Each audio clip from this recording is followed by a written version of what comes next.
বাহ, এভাবে চলতে থাকলে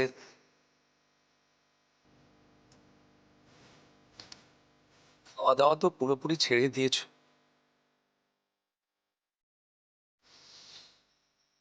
এভাবে চললে তুমি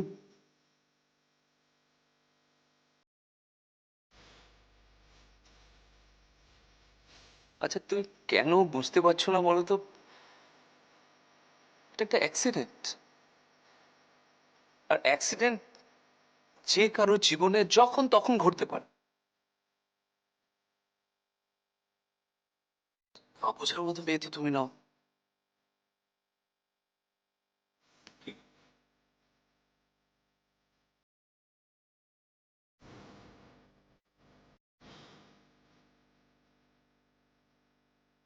দুটো অধৈর্য হচ্ছ কেন?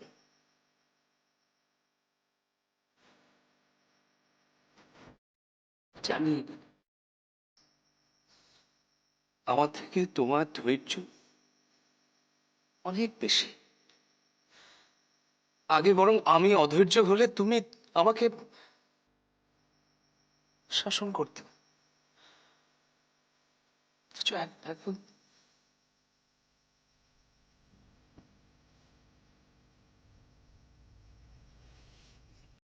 তুমিও অমনি করে আমার দিকে তাকিয়ে থেকো না। আমার ভয় করে। শোন,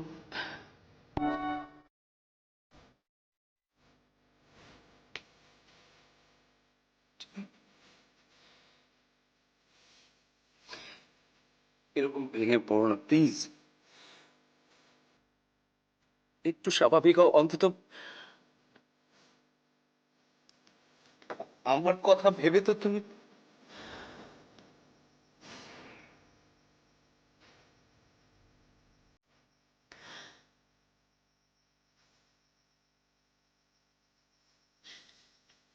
আমি আমি জানি তুমি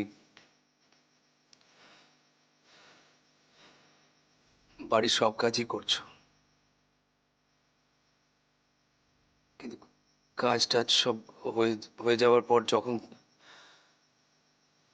তুমি ফাঁকা থাকো, সে সময়টা তো তুমি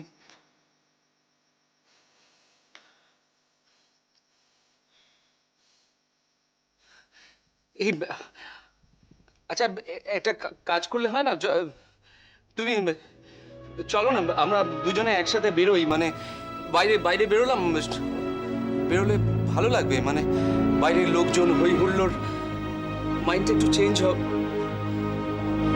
যাবে আমার সঙ্গে? শোনো।